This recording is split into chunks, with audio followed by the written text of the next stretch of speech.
Is 34th one. A student constructed a triangle ABC with sides AB equals 5 centimeter, BC equals 6.5 centimeter, and AC equals 7 centimeter. And then constructed a triangle ADE similar to triangle ABC, such that each of its sides are 5 by 7 ಅಂತ ಕೊಟ್ಟಿದ್ದಾರೆ. That is wrong. It is 7 by 5. ಯಾಕೆ ಅಂತ next ಹೇಳ್ತೀನಿ. Of the corresponding sides of triangle ABC, the length of AD and AE obtained by calculation are respectively equal to dash. Okay, first of all, try to understand the question. ಏನಿದೆ ನೋಡಿ, A student constructed a triangle ABC. ಅಂದರೆ ಒಬ್ಬ student ಒಂದು ABC ಅನ್ನೋ ಟ್ರಯಾಂಗಲ್ನ construct ಮಾಡಿದ್ದಾನೆ ಹೀಗೆ. With AB equals 5 centimetre. That means ಹೀಗೆ ಒಂದು ಟ್ರಯಾಂಗಲ್ ಕನ್ಸ್ಟ್ರಕ್ಟ್ ಮಾಡಿದ್ದಾನೆ. AB ಎಷ್ಟು ತಗೊಂಡಿದ್ದಾನೆ? 5 ಸೆಂಟಿಮೀಟರ್ ತಗೊಂಡಿದ್ದಾನೆ. ಹಾಗೆ BC 6.5 centimetre. Base is BC is 6.5, not the base, sorry, this one, this side is 6.5 centimetre. And base AC 7 centimetre. ಇದೆಷ್ಟಿದೆಯಂತೆ? 7 centimetre ಇದೆಯಂತೆ. ಹೀಗೆ ಒಂದು triangle construct ಮಾಡಿದ್ದಾನೆ. ದೆನ್ ಮೀನ್ಸ್ ಅದಾದ ನಂತರ ಕನ್ಸ್ಟ್ರಕ್ಟೆಡ್ ಎ ಟ್ರಯಾಂಗಲ್ ADE, ಇನ್ನೊಂದು ಟ್ರಯಾಂಗಲ್ ಕನ್ಸ್ಟ್ರಕ್ಟ್ ಮಾಡಿದ್ದಾನೆ. ಯಾವುದು? ADE. ಈ ಥರದ ಇನ್ನೊಂದು ಟ್ರಯಾಂಗಲ್ ಕನ್ಸ್ಟ್ರಕ್ಟ್ ಮಾಡಿದ್ದಾನೆ ಸಿಮಿಲರ್ ಟು ABC. ಈ ಟ್ರಯಾಂಗಲ್ ಏನಾಗಿದೆ, ಇದಕ್ಕೆ ಸಿಮಿಲರ್ ಆಗಿ ಕನ್ಸ್ಟ್ರಕ್ಟ್ ಮಾಡಿದ್ದಾರೆ. ನಿಮ್ಗೆ ಗೊತ್ತಿದೆ ಹೇಗೆ ಟ್ರಯಾಂಗಲ್ ಕನ್ಸ್ಟ್ರಕ್ಷನ್ ಮಾಡೋದು ಅಂತ. Such that each of it sides are, ಅಂದರೆ ಈ ಮೂರೂ ಸೈಡ್ಗಳು ಏನಾಗಿದೆ ಅಂದರೆ 5 by 7 of the corresponding sides ಅಂತ ಕೊಟ್ಟಿದ್ದಾರೆ. ಇದು ಹೊರಗಡೆ ಬಂದಿರೋದ್ರಿಂದ 5 by 7 ಆಗಲಿಕ್ಕೆ ಸಾಧ್ಯ ಇಲ್ಲ. ಇಟ್ ಈಸ್ ಲೆಸ್ ದನ್ 1 ಆಗುತ್ತೆ ಅಲ್ವಾ. ಟ್ರಯಾಂಗಲ್ ಹೊರಗಡೆ ಬರಬೇಕು ಅಂದರೆ ಏನಿರಬೇಕು? Scale factor should be greater than 1. ಹಾಗಾಗಿ ತಪ್ಪಿದೆ ಅಲ್ಲಿ. ಏನು ಮಾಡ್ಕೊಬೇಕು? ಅದನ್ನು 7 by 5 ಮಾಡಬೇಕು. ನೀವು ಎಕ್ಸಾಮಲ್ಲಿ ಏನೂ ಚೇಂಜ್ ಮಾಡ್ಲಿಕ್ಕೆ ಹೋಗೋದು ಬೇಡ. ಇಂಥ ತಪ್ಪು ಕ್ವಶನ್ಸ್ ಬಂದರೆ ನಿಮಗೆ 1 ಮಾರ್ಕ್ ಗ್ರೇಸ್ ಸಿಗತ್ತೆ. No need to worry. Okay, ಇಲ್ಲಿ ನಾನು ನಿಮಗೆ ಅರ್ಥ ಆಗ್ಲಿಕ್ಕೋಸ್ಕರ ನಾನು ಚೇಂಜ್ ಮಾಡಿಸ್ತಾ ಇದ್ದೀನಿ. 5 by 7 ಅಲ್ಲ, ಅದು 7 by 5. ಹೇಗೆ ಗೊತ್ತಾಯಿತು ಅದು 7 by 5 ಅಂತ? ಬಿಕಾಸ್ ಅವನು ನೆಕ್ಸ್ಟ್ ಕನ್ಸ್ಟ್ರಕ್ಟ್ ಮಾಡಿರೋ ಟ್ರಯಾಂಗಲ್ ADE, ಮೊದಲು ಕನ್ಸ್ಟ್ರಕ್ಟ್ ಮಾಡಿರೋ ಟ್ರಯಾಂಗಲ್ ABC, ಇದರ ಸೈಡ್ಸು ಟ್ರಯಾಂಗಲ್ ಹೊರಗಡೆ ಬಂದಿದೆ ಅಂದಮೇಲೆ ಏನಾಗಿರಬೇಕು? ಅದು it must be improper fraction. That's why it should be 7 by 5. ಹಾಗೆ ಥಿಂಕ್ ಮಾಡ್ಬೋದು. 7 by 5 ಈ ಸೈಡ್ಸ್ ಏನಾಗಿದೆ ಅಂತೆ ಮುಂದೆ ಹೋಗೋಣ. 7 by 5 of the corresponding sides of triangle ABC. That means ಈ AD ಅನ್ನೋದು AC ಯ 7 by 5 ಟೈಮ್ಸ್ ಇದೆ, DE ಅನ್ನೋದು BC ಯ 7 by 5 ಟೈಮ್ಸ್ ಇದೆ, AE ಅನ್ನೋದು AB ಯ 7 by 5 ಟೈಮ್ಸ್ ಇದೆ. ಹಾಗಾದರೆ the length of AD and AE, that means AD ಯ ಲೆಂತ್ ಎಷ್ಟು ಅಂತ ಫೈಂಡ್ ಮಾಡಬೇಕು, ಹಾಗೆ AE ಯ ಲೆಂತ್ ಎಷ್ಟು ಅಂತ ಫೈಂಡ್ ಮಾಡಬೇಕು. ಎಸ್, ಹೇಗೆ ಸಾಲ್ವ್ ಮಾಡ್ತೀರಾ? ಸಿಂಪಲ್. ನಿಮಗೆ ಕನ್ಸ್ಟ್ರಕ್ಷನ್ ಮಾಡಿಸೋ ನಾನು ಹೇಳಿದ್ದೆ, ರಫ್ಲಿ ಐ ವಿಲ್ ಎಕ್ಸ್ಪ್ಲೈನ್. ಹೇಗೆ ಈಗ 7 by 5 ಟೈಮ್ಸ್ 7 by 5 ಟೈಮ್ಸ್ ಇನ್ನೊಂದು ಟ್ರಯಾಂಗಲ್ ಇದಕ್ಕೆ ಸಿಮಿಲರ್ ಆಗಿ ಕನ್ಸ್ಟ್ರಕ್ಟ್ ಮಾಡೋದು. ಅದು ಏನು ಮಾಡ್ಬಿಡ್ತೀರಾ? ಫಸ್ಟ್ ಆಫ್ ಆಲ್ ಇಲ್ಲಿ ಬಿಗ್ಗರ್ ನಂಬರ್ 7 ಇರೋದ್ರಿಂದ ಫಸ್ಟ್ ಆಫ್ ಆಲ್ ಒಂದು ಲೈನ್ ಎಳಿತೀರಾ. You have to divide 7 equal parts, A1, A2, A3, A4, A5, A6 and A7 ಅಂತ 7 ಪಾರ್ಟ್ ಮಾಡ್ತೀರಾ. ಇದು ಡಿನಾಮಿನೇಟರ್ 5 ಇದೆ. ಹಾಗಾದರೆ A5 ಏನು ಮಾಡ್ತೀರಾ? ಸಿಗೆ ಜಾಯಿನ್ ಮಾಡ್ತೀರಾ. ಕರೆಕ್ಟಾ? ನೆಕ್ಸ್ಟ್ A7 ಜಾಯಿನ್ ಮಾಡಬೇಕು ಅಂದರೆ ಇದನ್ನು ಎಕ್ಸ್ಟೆಂಡ್ ಮಾಡ್ಕೊಳ್ತೀರಾ. ಕರೆಕ್ಟಾ? ದೆನ್ 7 ಇದಕ್ಕೆ ಜಾಯಿನ್ ಮಾಡ್ತಾರೆ. ಹೇಗೆ? ಈ ಆ್ಯಂಗಲ್ ಇಲ್ಲಿ ಕಾಪಿ ಮಾಡಿ ಹೀಗೆ ಜಾಯಿನ್ ಮಾಡ್ತಾರೆ. ಮೀನ್ಸ್ ಇದು ಪ್ಯಾರಲಾಗಿ ಬರಬೇಕು. ಪ್ಯಾರಲಾಗಿ ಡ್ರಾ ಮಾಡ್ತೀರಾ. ಇದಕ್ಕೆ ಏನಂತ ಕೊಟ್ಟಿದ್ದಾರೆ? D ಅಂತ ಕೊಟ್ಟಿದ್ದಾರೆ. ಆಮೇಲೆ ಇದನ್ನು ಎಕ್ಸ್ಟೆಂಡ್ ಮಾಡ್ಕೊಳ್ತೀರಾ.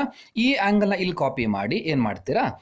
ಇದನ್ನು ಜಾಯಿನ್ ಮಾಡಿಬಿಟ್ರೆ ನಿಮಗೆ ADE ಸಿಗುತ್ತೆ. The triangle ADE similar to ABC ಆಗಿರುತ್ತೆ. ಕರೆಕ್ಟಾ? ನಾನು ನಿಮಗೆ ಮೆಷರ್ಮೆಂಟ್ ಮಾಡ್ಲಿಕ್ಕೆ ಹೇಳಿದ್ದೆ AD. ಈಗ ನೀವು AD ಸ್ಕೇಲ್ ಇಟ್ ಮೆಷರ್ ಮಾಡ್ಬೋದಿತ್ತು, ಬಟ್ ಇಲ್ಲಿ ನಮ್ಮ ಹತ್ರ ಸ್ಕೇಲ್ ಇಟ್ ಮೆಷರ್ ಮಾಡ್ಲಿಕ್ಕೆ ಆಗಲ್ಲ ಈ ಸಂದರ್ಭದಲ್ಲಿ, ಬಿಕಾಸ್ ಕನ್ಸ್ಟ್ರಕ್ಷನ್ ಆಲ್ರೆಡಿ ಕೊಟ್ಟಿದ್ದಾರೆ ಅವರು. ಹಾಗಾದರೆ AD ಮೆಷರ್ಮೆಂಟ್ ಹೇಗೆ ಫೈಂಡ್ ಮಾಡ್ತೀರಾ? ನಾನು ವೆರಿಫಿಕೇಶನಲ್ಲಿ ನಿಮ್ಗೆ ಹೇಳ್ಕೊಟ್ಟಿದ್ದೆ. AD ಮೆಷರ್ಮೆಂಟ್ ಬೇಕು ಅಂದರೆ AD ಯ ಕರೆಸ್ಪಾಂಡಿಂಗ್ ಸೈಡ್ ಯಾವುದು ನೋಡಿ. AD ಯ ಕರೆಸ್ಪಾಂಡಿಂಗ್ ಸೈಡ್ AC. ಕರೆಕ್ಟಾ? ಬಿಕಾಸ್ ಇದನ್ನು ಶ್ರಿಂಕ್ಲ ಮಾಡಿದ್ರೆ AD ಹೋಗಿ ಏನಾಗುತ್ತೆ? AC ಆಗುತ್ತೆ. ಹಾಗೆ A ಯ ಕರೆಸ್ಪಾಂಡಿಂಗ್ ಸೈಡ್ ಯಾವುದು? AB. BC ಯ ಕರೆಸ್ಪಾಂಡಿಂಗ್ ಸೈಡ್ ಯಾವುದು? DE. ಹಾಗಾದರೆ AD ಅಲ್ಲಿ ಕೊಟ್ಟಿದ್ದಾರೆ ನೋಡಿ. The corresponding sides are 7 by 5 times the corresponding sides ಅಂತ ಕೊಟ್ಟಿದ್ದಾರೆ. ಅಂದರೆ ದಿ ಸೈಡ್ಸ್ ಆಫ್ ADER, ಇವುಗಳ ಸೈಡ್ಗಳು ಎಷ್ಟು ಟೈಮ್ಸ್ ಇರುತ್ತೆ? 7 by 5 ಟೈಮ್ಸ್ ಇರುತ್ತೆ. ಈಗ 2 ಟೈಮ್ಸ್ ಇರುತ್ತೆ ಅಂದರೆ 2 ಇಂಟು, ಫಾರ್ ಎಕ್ಸಾಂಪಲ್ ಇದೇನಾದರೂ 4 ಆಗಿದ್ರೆ 2 ಇಂಟು 4 8 ಆಗಿಬಿಡುತ್ತೆ. ಕರೆಕ್ಟಾ? ಇದು 2 ಆಗಿದ್ರೆ ಇದು 2 ಟೈಮ್ಸ್ ಇರುತ್ತೆ ಅಂತ ಆಗಿದ್ರೆ AD ಎಷ್ಟಾಗ್ಬಿಡುತ್ತೆ? 2 ಇಂಟು ಇದು 4 ಆಗಿದ್ರೆ 4 ಇಂಟು 2 ಮಾಡಿಬಿಟ್ರೆ ಇದು ಸಿಗುತ್ತೆ. ಇಲ್ಲಿ 2 ಟೈಮ್ಸ್ ಕೊಟ್ಟಿರೋದಲ್ಲ, 7 by 5 ಟೈಮ್ಸ್ ಕೊಟ್ಟಿರೋದ್ರಿಂದ ನೀವೇನು ಮಾಡಬೇಕು ಅಂದರೆ 7 by 5 ಇಂಟು ಏನು ಮಾಡ್ತೀರಾ? AC ಮಾಡಬೇಕು. That is AD equals 7 by 5 into AC. ಎಷ್ಟಿದೆ AC? It is 7. ಎಷ್ಟದು? 7 ಇದೆ. ಹಾಗಾದರೆ 7 ಇಂಟು 7 ಮೀನ್ಸ್ 49 by 5 ಆಯಿತು. 49 ಯು ಡಿವೈಡ್ ಬೈ 5, ಪಕ್ಕಾ ಯು ವಿಲ್ ಗೆಟ್ 9.8 ಸೆಂಟಿಮೀಟರ್. ಹಾಗಾದರೆ AD ಎಷ್ಟಾಗಿರುತ್ತೆ? 9.8 ಆಗಿರುತ್ತೆ. ಹಾಗೆ ಇನ್ನೊಂದು ಕೇಳಿದ್ದಾರೆ, AD ಆ್ಯಂಡ್ AE ಬೇಕು. ಎ ಡಿ ಸಿಕ್ಕಿದೆ. ಈಗ ಏನು ಫೈಂಡ್ ಮಾಡ್ಬೇಕು ನೀವೀಗ ಎ ಇ ಫೈಂಡ್ ಮಾಡಬೇಕು. ಹೇಗೆ ಫೈಂಡ್ ಮಾಡ್ತೀರಾ? ಎ ಇ ಫೈಂಡ್ ಮಾಡಬೇಕು ಅಂದರೆ ಎಸ್ ಇದಕ್ಕೆ ಕರೆಸ್ಪಾಂಡಿಂಗ್ ಸೈಡ್ ಯಾವುದು? A B. ಎ ಬಿ ಎಷ್ಟು ಟೈಮ್ಸ್ ಇರುತ್ತೆ? ಅದು 7/5 ಟೈಮ್ಸ್. ಹಾಗಾದರೆ 7/5 ಇಂಟು ಏನು ಮಾಡ್ತೀರಾ? A B. Yes A E ಬೇಕು ಅಂದರೆ 7/5 ಇಂಟು ಅವ್ರು ಕೊಟ್ಟಿರುವ ರೇಷಿಯೋ ಇಂಟು ಅದರ corresponding side A B. That is 7/5 into A B. A B means ಎಷ್ಟಿದೆ? 5 ಇದೆ. ಹಾಗಾದರೆ 5 ಕ್ಯಾನ್ಸಲ್ ಆಯಿತು. ಎಷ್ಟು ಬರುತ್ತೆ? 7 ಸೆಂಟಿಮೀಟರ್ ಬರುತ್ತೆ. ಹಾಗಾದರೆ A E is 7 centimeter, AD is 9.8 centimeter, which is the correct option. Option A is the correct one. ಯಾವ್ದು correct ಆಗುತ್ತೆ? ಇಲ್ಲಿ ಎ ಆಗುತ್ತೆ. This is very important because ಈ ಲೆಸನ್ ಅಲ್ಲಿ 1 ಮಾರ್ಕ್ ಕ್ವಶನ್ಸ್ ಕೇಳಲಿಕ್ಕಿರೋದು ತುಂಬಾ ಕಮ್ಮಿ. ಹಾಗಾಗಿ ಈ ತರ ಕ್ವಶನ್ಸ್ 100% ರಿಪೀಟ್ ಆಗುತ್ತೆ. You must learn this. Simple. ಅವ್ರು ಕೊಟ್ಟಿರೋ ratio into corresponding side. A D ಬೇಕಾದ್ರೆ 7/5 into A C. A E ಬೇಕಾದ್ರೆ 7/5 ಇಂಟು ಎ ಬಿ. ಅದೇ ತರ ಡಿ ಇ ಬೇಕಾದ್ರೆ 7/5 ಇಂಟು ಏನು ಮಾಡಬೇಕು? ಬಿ ಸಿ ಮಾಡಿಬಿಟ್ರೆ ಏನು ಸಿಗುತ್ತೆ ನಿಮಗೆ? ಡಿ ಇ ಸಿಗುತ್ತೆ. You must know how to identify the corresponding sides. ಅದು ಆಲ್ರೆಡಿ ನಿಮಗೆ ನಾನು ಎಕ್ಸ್ಪ್ಲೇನ್ ಮಾಡಿದ್ದೀನಿ. ಇವನ್ ವೆರಿಫಿಕೇಶನ್ ಕೂಡ ಕ್ಲಾಸ್ನಲ್ಲಿ ಎಕ್ಸ್ಪ್ಲೇನ್ ಮಾಡಿದ್ದೆ. ಜಸ್ಟ್ ಈಗ ಒಂಚೂರು ಕ್ವಶನ್ ಪೇಪರ್ ಬಿಟ್ಟು ಹೊರಗೆ ಹೋಗೋಣ. ಸಪೋಸ್ ಈಗ ಲೈನ್ ಸೆಗ್ಮೆಂಟಲ್ಲಿ ಇದೇ ಥರ ಕ್ವಶನ್ಸ್ ಹೇಗೆ ಕೊಡ್ಬೋದು? ಹೀಗಿದೆ. Divide a line segment of 10 centimetre A B of 10 centimetre in the ratio 2:3 ಅಂತ ಕೊಟ್ಟಿರ್ತಾರೆ. Yes and measure the two parts ಅಂತ ಕೊಟ್ಟರೆ ಹೇಗೆ ಮೆಷರ್ ಮಾಡ್ತೀರಾ? ಸಿಂಪಲ್ ನೋಡಿ. ಹೇಗೆ ಕನ್ಸ್ಟ್ರಕ್ಷನ್ ಮಾಡ್ತೀರಾ? First of all a b 10 centimetre ತಗೊಳ್ತೀರಾ. ಇದಿಷ್ಟು 10 ಸೆಂಟಿಮೀಟರ್ ಇರುತ್ತೆ. ಇಲ್ಲೊಂದು ಅಕ್ಯೂಟ್ ಆ್ಯಂಗಲ್ ಕ್ರಿಯೇಟ್ ಮಾಡ್ತೀರಾ. ಕರೆಕ್ಟಾ? ಅಕ್ಯೂಟ್ ಆ್ಯಂಗಲ್ ಕ್ರಿಯೇಟ್ ಆಗಿ ಹೋಗಿ ಒಂದು ಲೈನ್ ಎಳಿತೀರಾ. ಸಾರಿ. ದೆನ್ 5 ಪಾರ್ಟ್ಸ್ ಮಾಡ್ತೀರಾ. 2:3. 2 + 3 ಮೀನ್ಸ್ 5 ಆಯಿತು. ದಟ್ಸ್ ವೈ ಇದು A1, ಇದು A2, ಇದು A3, it is A4, this one is A5. 5 part ಮಾಡ್ತೀರಾ. 5th ಪಾರ್ಟನ್ನು ಬಿಗ್ ಜಾಯಿನ್ ಮಾಡ್ತೀರಾ. ಆಮೇಲೆ ಫಸ್ಟ್ 2 ಇರೋದ್ರಿಂದ ಸೆಕೆಂಡ್ ಪಾರ್ಟನ್ನು ಇಲ್ಲಿ ಜಾಯಿನ್ ಮಾಡ್ತೀರಾ. ಸಚ್ ದಟ್ ಇದು ಏನಾಗಿರಬೇಕು? ಈಕ್ವಲ್ ಆಗಿರಬೇಕು. ಅವಾಗ 2 ಪ್ಯಾರಲಲ್ ಆಗುತ್ತೆ. ಈಗ ಎಸ್ ಈ ತರ ಕನ್ಸ್ಟ್ರಕ್ಷನ್ ಆಲ್ರೆಡಿ ಕೊಟ್ಟಿರ್ತಾರೆ ಇದೇ ತರ ಪ್ರಾಬ್ಲಮ್ನಲ್ಲಿ. ಈ ಎ ಸಿ ಎಷ್ಟಿರುತ್ತೆ ಅಥವಾ ಬಿ ಸಿ ಎಷ್ಟಿರುತ್ತೆ ಅಂತ ಕೇಳಿದ್ರೆ ಹೇಗೆ ಫೈಂಡ್ ಮಾಡ್ತೀರಾ? ತುಂಬಾ ಸಿಂಪಲ್. ಹೇಗಪ್ಪ ಅಂದ್ರೆ ನೋಡಿ, ಇದಿಷ್ಟು 5 ಪಾರ್ಟ್ ಆದರೆ ಇದಿಷ್ಟು 2 ಪಾರ್ಟ್ ಆಗಿರುತ್ತೆ. ಕರೆಕ್ಟಾ? ಎಸ್. ಹಾಗೆ ಇದಿಷ್ಟು 10 ಸೆಂಟಿಮೀಟರ್ ಆದರೆ ಇದಿಷ್ಟು ಎಷ್ಟಾಗಿರುತ್ತೆ? That means by unitary method you can find a c. ಹೇಗೆ? Or you can think like this. ನೋಡಿ, 10 ಸೆಂಟಿಮೀಟರ್ನ 2:3 ಅಲ್ಲಿ ಡಿವೈಡ್ ಮಾಡಬೇಕು. ಅಂದರೆ ಸಿ ಇದಿಷ್ಟು 10 ಆದರೆ sorry, first of all add this to 2 + 3 means 5. ಇದಿಷ್ಟು 5 ಆದರೆ ಇದಿಷ್ಟು ಎಷ್ಟಾಗಿರುತ್ತೆ? 2 ಆಗಿರುತ್ತೆ. ಹಾಗಾದರೆ ಇದಿಷ್ಟು 10 ಆದರೆ ಇದಿಷ್ಟು 10 ಮೆಷರ್ಮೆಂಟ್ ಕೊಟ್ಟಿರೋದ್ರಿಂದ ಇದಿಷ್ಟು 10 ಆದರೆ ಇದಿಷ್ಟು ಎಷ್ಟಾಗಿರುತ್ತೆ ಅಂತ ಫೈಂಡ್ ಮಾಡಿಬಿಟ್ರೆ ಸರಿ. Go for cross multiplication. That is 10 × 2 / 5. 5 1s 5 2s 2 2s ಎಷ್ಟಾಯಿತು? 4 ಸೆಂಟಿಮೀಟರ್. ಹಾಗಾದರೆ ಎ ಸಿ ಎಷ್ಟಾಗಿರುತ್ತೆ? 4 ಸೆಂಟಿಮೀಟರ್ ಆಗಿರುತ್ತೆ. ಇದು 10, ಇದು 4 ಆದರೆ ಇದೆಷ್ಟಾಗಿರಬೇಕು?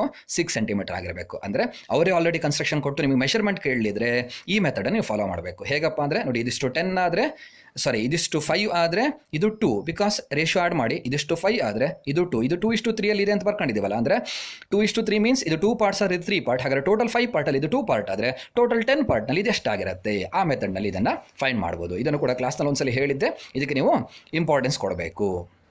Okay, next question is 35th one. O is the center of the circle. Yes, O is the center of the circle. The length of the tangent AB. Yes, AB is the tangent here. Tangent means it is a straight line which touches a circle at only one point. Yes, AB is the tangent. Its measurement is 24 centimeter.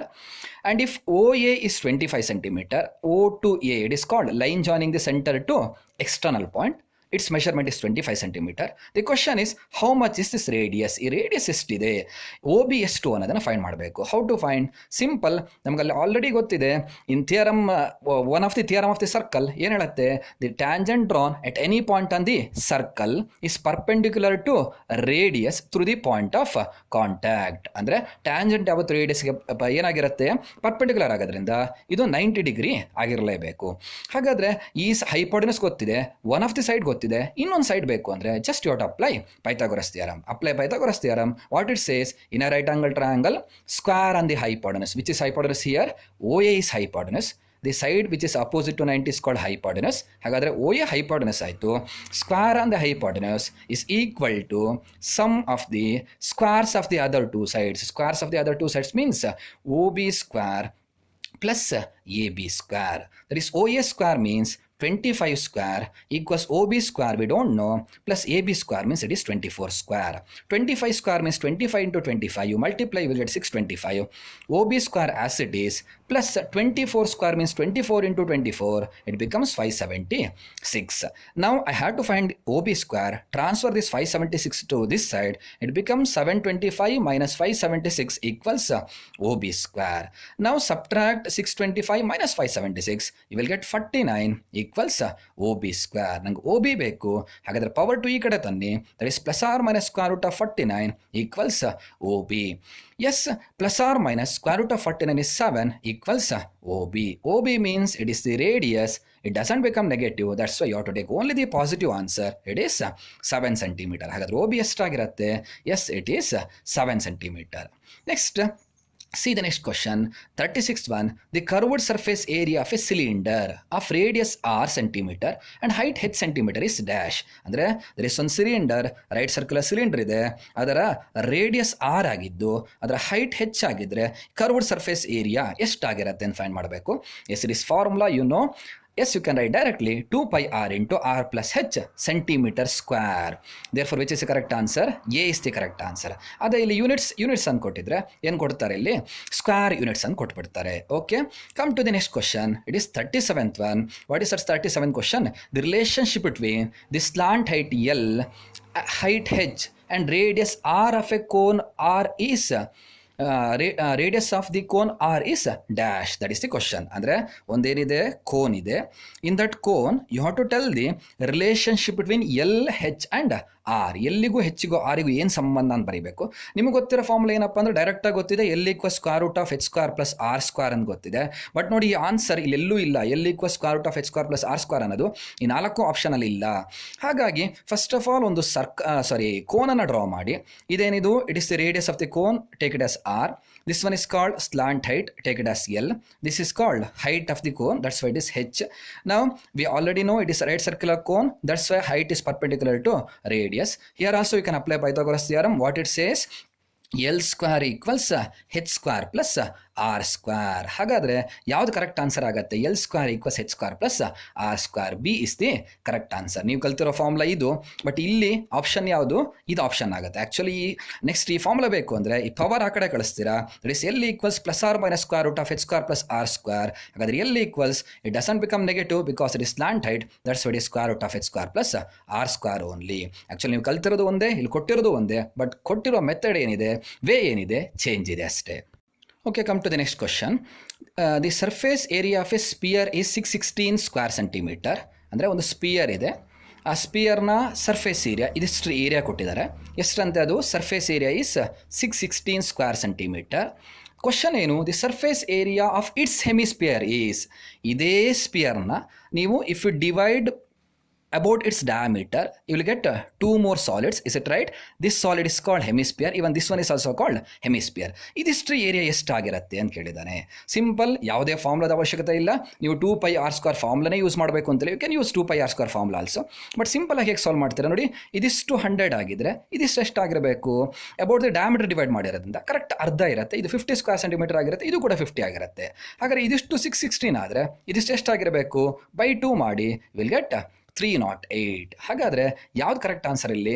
308 centimetre square. B is the correct answer. ಇನ್ನೊಂದು ಮೆಥಡಲ್ಲಿ ಮಾಡೋದಾದರೆ ನೋಡಿ, ಇದಿಷ್ಟು area ಕೊಟ್ಟಿದ್ದಾರೆ. ಇದಿಷ್ಟು area ಏನದು? Surface area. Surface area of the spear is given, it is 616. ಅಲ್ಲಿ ಇದಿಷ್ಟು area ಬೇಕು ನಮಗೆ. ಇದಿಷ್ಟು ಏರಿಯಾಕ್ಕೆ ಫಾರ್ಮುಲಾ ಗೊತ್ತಿದೆ. ಈ surface area of hemisphere is given by the formula 2 pi r square. ಹಾಗಾದ್ರೆ ಆರ್ ಏನು ಅಂತ ಫೈಂಡ್ ಮಾಡಬೇಕು. ಹೇಗೆ ಫೈಂಡ್ ಮಾಡ್ತೀರಾ? ಆರ್ ಕ್ಲೂ ಇದೆ. Surface area of the sphere ಅಂದರೆ 4 pi r ಸ್ಕ್ವೇರ್ ಈಕ್ವಲ್ 616 ಆಯಿತು. ಈಗ ಎಸ್ ಸಿಂಪ್ಲಿಫೈ, 4 ಪೈನ ಆ ಕಡೆ ಕಳಿಸಿ, R square equal 616 divided by 4 pi ಆಗುತ್ತೆ. ಹೀಗೆ ಸಿಂಪ್ಲಿಫೈ ಮಾಡ್ತಾ ಹೋದಾಗ ಆರ್ ಸಿಗುತ್ತೆ. ಕೊನೆಗೆ ಸಿಕ್ಕಿರೋ ಆರ್ನ ಇಲ್ಲಿ ಸಬ್ಸ್ಟಿಟ್ಯೂಟ್ ಮಾಡಿದಾಗ ಅಗೇನ್ ಇದೇ ಆನ್ಸರ್ ಬರುತ್ತೆ ನಿಮಗೆ, 308 ಬರುತ್ತೆ. ದಟ್ಸ್ ವೈ ಅಷ್ಟೆಲ್ಲ ಲೆಂತಿ ಮಾಡ್ಕೊಳ್ಳೋ ಅವಶ್ಯಕತೆ ಇಲ್ಲ. Think like this. ಇದಿಷ್ಟು ಫುಲ್ ಏರಿಯಾ, ಇದು ಅರ್ಧ ಏರಿಯಾ. ಹಾಗಾದರೆ ಅರ್ಧ ಮಾಡಿಬಿಟ್ರೆ ಎಷ್ಟಾಗುತ್ತೆ? 308 ಆಯಿತು. Come to the next one.